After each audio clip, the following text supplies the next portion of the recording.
कमरा नंबर 57 में ऐसा क्या मिला? थानेदार ने सीधा लखनऊ फोन मिलाया। क्या जेल में बैठे सदाकत खान ने बिछाया कोई जाल? कमरा नंबर 11 से शुरू हुई छापेमारी कमरा नंबर 35 तक पहुंचते ही मिल गए बड़े सबूत। आधी रात को भेजनी पड़ी पूरी बटालियन।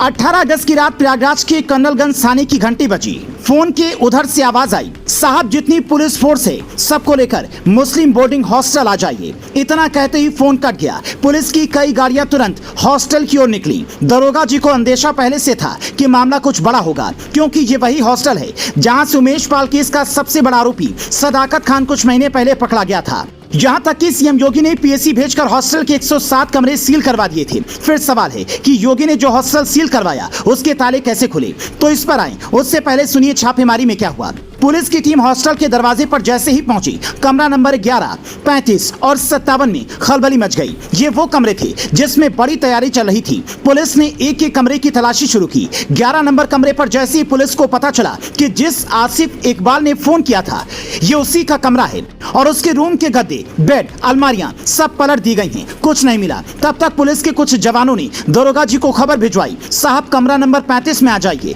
वहां जाते ही देखा रूम और लॉन दोनों में किताबों की जगह हथियार रखे हैं। इधर पुलिस ये सब उठा रही थी कि कमरा नंबर 57 से आवाज आई, पकड़ो पकड़ो। वहां खड़ा मोहम्मद औबादा कमरे से सारा सामान लॉन में फेंक रहा था ताकि पुलिस पकड़ ना सके, लेकिन उसकी कोशिश नाकाम हो गई और पकड़ा गया। ये सब खेल आधी रात को चल रहा था, जिसके बाद यहाँ 3 तरह के सवाल खड़े हो रहे हैं। पहला, क्या अतीक के गुर्गे सदाकत ने जेल में बैठकर कोई प्लानिंग रची? वो अतीक के गैंग को फिर से खड़ा करना चाहता है, जैसा कि शाइस्ता और अतीक के बेटे चाहते हैं। दूसरा, योगी के आदेश पर सील हुआ हॉस्टल जब ईद के बाद खुला तो वहाँ ढंग से चेकिंग क्यों नहीं हुई? किसने लापरवाही की? क्या हॉस्टल की सुरक्षा से समझौता हो रहा है? तीसरा, इलाहाबाद यूनिवर्सिटी में पढ़ने वाले बच्चे चूंकि इस हॉस्टल में रहते हैं, साल की 13,000 फीस भरते हैं। हर बार इस तरह की दिक्कतों से उनकी पढ़ाई के नुकसान की भरपाई कौन करेगा? क्या ऐसे हॉस्टल बंद होने चाहिए?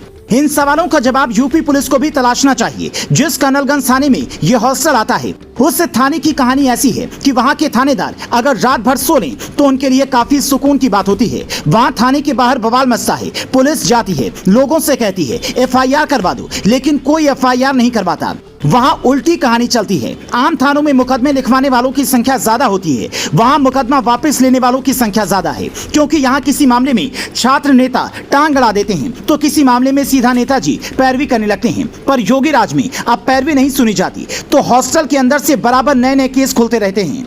पर जिन बच्चों की पढ़ाई इस वजह से बर्बाद हो रही है उनका ध्यान कौन देगा? क्या योगी सरकार को इस बारे में भी सोचना चाहिए या इस हॉस्टल पर बुलडोजर चलवाने की जरूरत है? क्योंकि जहां बच्चों के हाथों में कलम होना चाहिए वहां इस तरह की चीजें पकड़ाई जा रही हैं, तो फिर सवाल तो उठेंगे।